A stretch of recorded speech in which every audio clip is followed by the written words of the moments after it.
What's up, everybody? It is Sunday. That means it is Sunday. That means it is the first day, which means I have to go to work today because Sunday is the first day of the week, which means it is a common day. So that means it's a work day. Yes. Hope I said all that correctly. But anyway, I have to work, even if it's only for 4 or 5 hours. That's cool. Make some money. We gonna get it, buy some food, buy a couple things for my daughter, buy her some new shoes. But anyway, this is a question that I've been asked by many atheists. This is what they say. We don't need God to know what is right and wrong, right? We don't need God to know what is right and wrong. Because the argument is, there's this whole big, huge conspiracy that the government or whoever is in charge at the time were the ones who wrote the Bible within those periods of time or whatever, right? That's the claim. That's what they were saying. And those men were very intelligent and they knew what was right and what was wrong. And so they put it in a book as an example for people so that they to scare them into keeping the 10 Commandments. So to the atheist mind, there were people back in the day that were so intelligent that wrote this book to get people to read it so that we have a moral compass.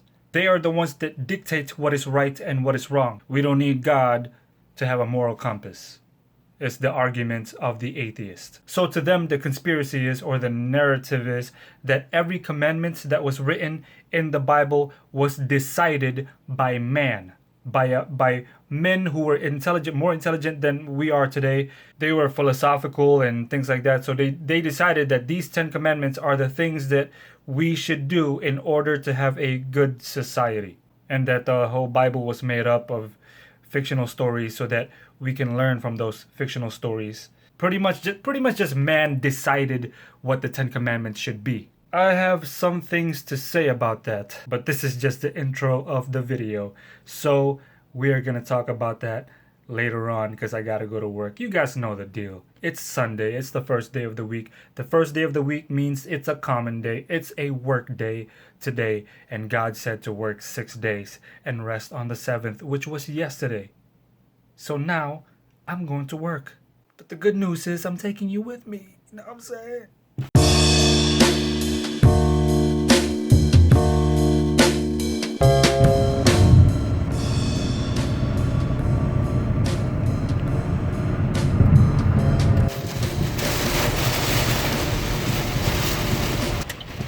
Had to quit work because it is storming out here, and I just realized that it's hailstorming out here. Really bad out here. Well, I am now home and I don't want to get out because I don't want to get hit by another wave of hail.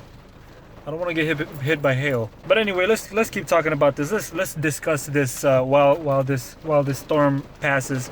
Let's discuss this. There are some atheists out there that believe that there are some intelligent people out there that designed the 10 Commandments. Not God, but intelligent people that designed the 10 Commandments. They were the ones that made the decision what the 10 Commandments should be. Quote, quote. That's what they say. So pretty much the whole thing is that there is no God. There is only people who decided what right and wrong is. Listen, man. Listen. People don't like the truth. That's a fact. People that don't like the truth. And what truth means, what truth really is, the word truth means, I can't really explain it the way that I have it in my mind. It's kind of hard because the truth, what truth really means is that it's something that's unchangeable. It's something that just is. It's something that have always been established. That's what truth is. Something immovable. I hope you guys are getting what I'm trying to say here, because it's hard to put it in words what truth really is. Let's just say it's something that's been established from eternity past to eternity future. I believe it's deeper than that, but let's just say that that's what truth is.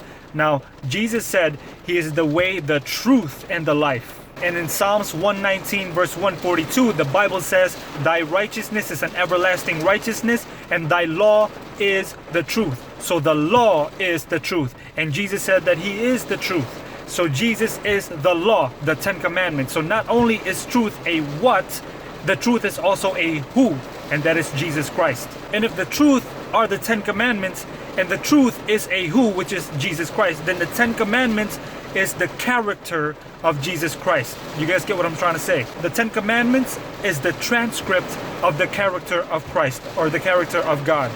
So check this out. Men are very, very faulty. Anybody knows that. Even atheists know that. And with that said, no one can decide what is right and what is wrong. No man ever can decide what is right and what is wrong. We can only abide by the truth which has already been established from eternity past to eternity future. Now, what does that mean? What does that mean, Tilla? What does it mean that nobody can decide? No one is perfect enough to decide what is right and what is wrong. The conspiracy is that men wrote the Bible and they were the ones that decided what is right and what is wrong. Check this out. If those men decided that raping is right, to rape is right, if those men, in your conspiracy theory, atheists, if those men decided that rape is right, would you believe from the bottom of it? Let's say you have a little sister or a big sister or a mom or an auntie. Let's see from the bottom of your heart, if rape was right and that was decided by man, would you comply to that? Would you surrender to that truth? God forbid, let's say someone who you know, who's a relative, who's very close to you, got into that situation where they were the victim of that situation. And the law says, or the moral code says, that raping is right. How would you feel for the one that you love who was a victim of that situation? How would you feel? You already know that you would not feel very comfortable with that. You already know that you would be offended by that, because the truth is the truth. And it was not made by man. It was not made by men. Men did not decide the truth. God gave you an ability to know what is right and what is wrong. If men decided that rape is right, you already know from the bottom of your heart that you're going to go against that, because God put in us the ability to know what is right and what is wrong. The storm, I think the storm has passed. I'm going to go inside right now.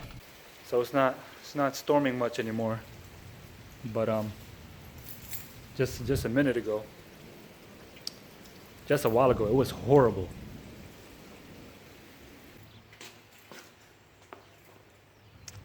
Seriously. Chicago is bipolar. So now I can work again. Look at that. There is a rainbow. I am now at Target. The storm had passed. The storm had passed. And I am now at Target trying to buy some food and some new shoes for my daughter. I was trying to explain to you guys something that was on my mind a while ago. I hope you guys get it. It's very, very hard to explain something in words. It's very hard to explain the truth to people who don't know the truth. And only people who know the truth can get a premise, or can get an idea of what I'm trying to say, because it's very hard to explain with words. And so I was talking to an atheist friend of mine, and she believes in the same thing. She believes that back in the day, the whole conspiracy is that back in the day there was a group of people, good people, that got together that wanted to write a bunch of fictional stories to illustrate the fact that we shouldn't dishonor our parents, we shouldn't kill, we shouldn't steal, we shouldn't covet, we shouldn't commit adultery, we shouldn't lie. So they made all these rules, they decided what was right and what was wrong, and then told everybody that there is a God that will punish you if you don't keep those rules. That's the conspiracy. So the point that I'm trying to make is, if men were the ones who decided what is right and wrong, if they decided that rape was right, you know in your heart of hearts that rape is wrong. And this is something that men cannot instill in you. This is something that's supernatural, no matter what anybody says. If someone tells you, oh, what you thought murder was wrong? No, murder is not wrong. You can go and kill someone if you want. Or, what, you thought stealing was wrong? No, stealing is not wrong. You can go rob someone if you want. That's cool. No, because you know in your heart that that is wrong. When your brain is developed enough to know these things, you don't need a man to tell you what is wrong and what is right. You just know because you have a God-given ability to know what is wrong and what is right, to know that something is wrong or something is right to do. Yo, but on the flip side though, I heard an atheist in a video say that he doesn't need God to tell him what is right and what is wrong. He just knows it. Well, too late, buddy. God already gave you that ability to know what is right and what is wrong. It's kind of like saying, well, I don't need the body mass to weigh me down. I can weigh me down on my own. Too late, buddy. You already have the body mass to weigh you down. Baby, can you put it on? Try it on. Try it on, baby, okay? Mm-hmm. Okay, stand up, baby. Let me see. Does it feel okay? Uh-huh. Wow. So I just got home. Let's just cut to the chase. Again, the whole argument is that men made up God to scare people into doing the 10 commandments. And they say that they are more intellectual than we are today, and they made up the 10 commandments because they know that by scaring people into following the 10 commandments, there won't be any crime. If they said that raping is okay, I know for sure that there are going to be a lot of people out there that will say that will know in their heart that raping is not okay. And that's because we have a God-given ability to know what is right and what is wrong. Because if we don't know what is right and what is wrong, how can we be judged? God gave us that ability to know what is right and what is wrong. And the reason why some of these atheists refuse to bow down to Jesus Christ and God is because they want to keep sinning. They willingly want to keep sinning. Jesus Christ is the light. Jesus Christ also said that he is the way, the truth, and the life. And in Psalms 119 verse 142, or I think 141 or 142, you guys can look it up. Here's what it says. Thy righteousness is an everlasting righteousness, and thy law is the truth. So Jesus Christ is the truth is the law, Jesus Christ is the light. So Jesus Christ is the light, Jesus Christ is the truth, Jesus Christ is the law. You know what that means? The truth is the law, and the law is the light. Here's what John chapter 3 verses 19 and 20 says. And this is the condemnation, that light is come into the world. Remember, light is the law. That's Jesus Christ. Light is come into the world, and men loved darkness rather than light, because their deeds were evil.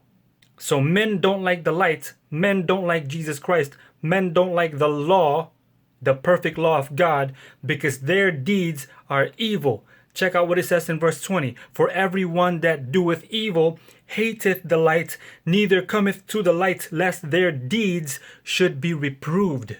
The reason why some of these atheists don't like coming to the light, the reason why some of these atheists don't like going to Jesus Christ or obeying the law is because when they come close to the law, when they come close to Jesus Christ, when they come close to the light, it exposes their sins that are otherwise in darkness. So when they are in darkness, they don't want the light. They're fine, dirty just the way they are. But when the light comes, or when they approach the light or Jesus Christ or the law, they know that their sins are going to be exposed, and they hate that because they want to keep sinning. That's what that is. That's why they refuse to believe. They want to keep being in the darkness. And this is why it's so important for us Christians, to preach that Jesus Christ was crucified for all of us, for all of our sins, so that we don't have to stay in the darkness. Remember, Jesus said, if I be lifted up, I will attract all men unto me. And if Jesus Christ can attract even the atheist, the angels will sing. Thank you guys for watching. And if you guys have any more questions, comment them down below. And if you guys were blessed by this Bible study, if you guys were blessed by this video, please like and share with your friends, your family, your coworkers, your relatives, anybody whom you know would be blessed by this video. And if you guys are new to this channel and want more Christian content and Bible study vlogs, please subscribe and make sure you guys hit the bell. And if you guys want to support this video ministry and keep it afloat, please pray for this online video ministry and donate at schoolforprophets.tv. Thank you guys again. Praise God always, and I'll see you guys tomorrow.